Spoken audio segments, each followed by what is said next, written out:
Good afternoon, Seagulls, and thank you for joining us today. It's St. Patrick's Day.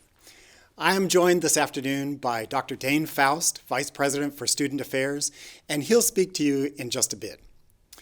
It was right around this time 2 years ago that our campus first closed due to the coronavirus pandemic. And at that point, we had no idea that we would be dealing with COVID-19 2 years later. But we're obviously in a much better place now. In fact, we're in a better place than we were just a couple of months ago. And we find ourselves talking less about COVID and getting back to more of the activities that we enjoyed before the pandemic. And we can do that because all of you have continued to do what's necessary to keep one another safe and to keep our campus open. Thank you. As we head into spring break, I encourage you to enjoy time with family, friends, and loved ones, but to do so safely and come back to campus healthy. Regarding COVID testing following spring break, most students and employees who normally test on Tuesdays and Thursdays will test on the Monday after spring break and then again on Thursday. If you don't have class on Monday, won't be come to campus, you'll test on Tuesday just like you normally would. Salisbury University has been in the news recently for a number of things we should celebrate, and I want to take this opportunity to highlight just a few. We were named a top producer of Fulbright students and faculty by the U.S. Department of State. This was our 5th year in a row of being named a top producer for students, and the new recognition for faculty makes us one of only 5 institutions to make both lists. Being that Fulbright is the country's flagship international exchange program, we are proud of the students, faculty, staff, and mentors who worked so hard to achieve this honor. We were also recently ranked in the top 15% of all colleges and universities in this country when it comes to return on investment for our graduates. The study, which was conducted by Georgetown University's Center on Education and the Workforce, found that the average SU graduate will earn over $1 million more than someone without a college degree over a 40-year career. The study also showed that SU students graduate with less than half of the national average in student loan debt. We're proud of how successful our alums go on to be, and that is reflected in this recognition. Before I turn things over to Dr. Faust, I want to congratulate Candace Henry, Director of our Disability Resource Center, on being named among Maryland's 2022 Black History Month Leadership and Service Award winners. Candace's work on behalf of students and the entire university deserves our gratitude. Congratulations, Candace. And now I will turn things over to Dr. Dane Faust, Vice President for Student Affairs and Enrollment Management. Dane. Thank you, Dr. Wight. I appreciate the opportunity to be here to discuss a couple of important issues. First, I know many students are excited to head out on spring break, as I would be. Some students are going home and others may be enjoying some fun in the sun. We just put out an email to students reminding them to be careful and safe over break. Make sure your windows and doors are locked. Keep your heat on, at least on low in case of a cold snap. And if you live off campus, keep your valuables out of plain sight.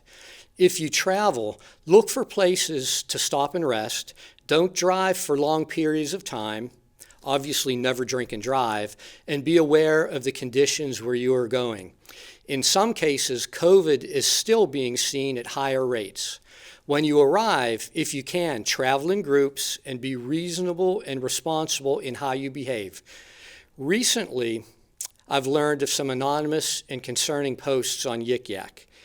Yik Yak went away in 2017, but has returned again. There has been a lot of campus debate about the utility of Yik Yak and whether the campus supports it. I can say I find some of the posts on Yik Yak troubling, and I encourage a number of things. First, if you find the app disturbing, don't download it or don't use Yik Yak at all. If you choose to use it, please use it responsibly and understand that it is not a forum to mistreat others.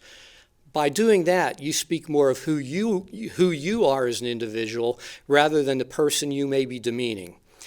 You can also downvote posts to have them removed. Universities offer a broad range of avenues to communicate a wide variety of perspectives, as does Salisbury University. Some people find some of those perspectives concerning and inappropriate. The courts have struggled for years on balancing free speech and speech that others find objectionable or even harmful.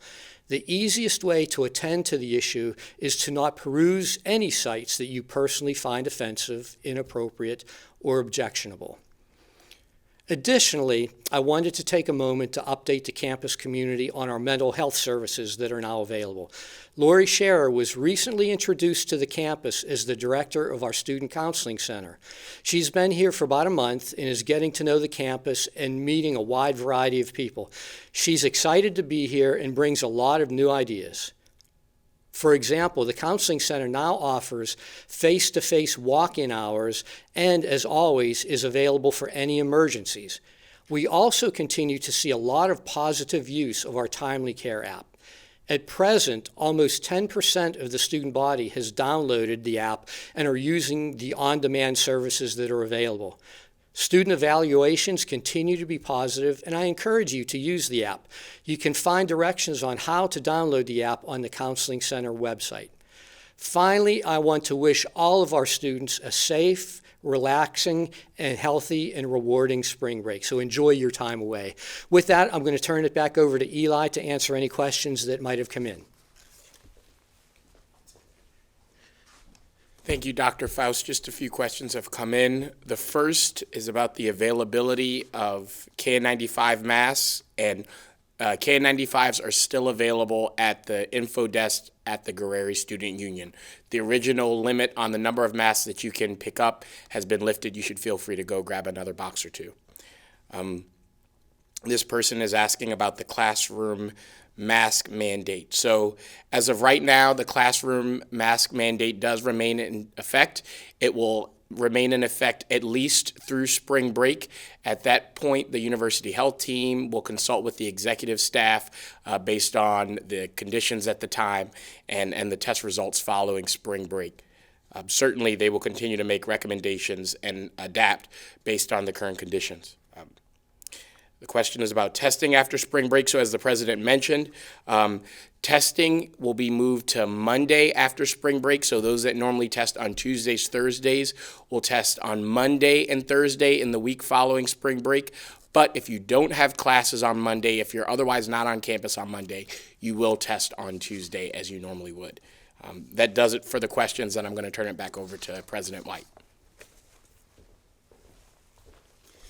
Just wanted to thank everybody for listening and wish you all a happy St. Patrick's Day and a very pleasant spring break. Bye, everybody.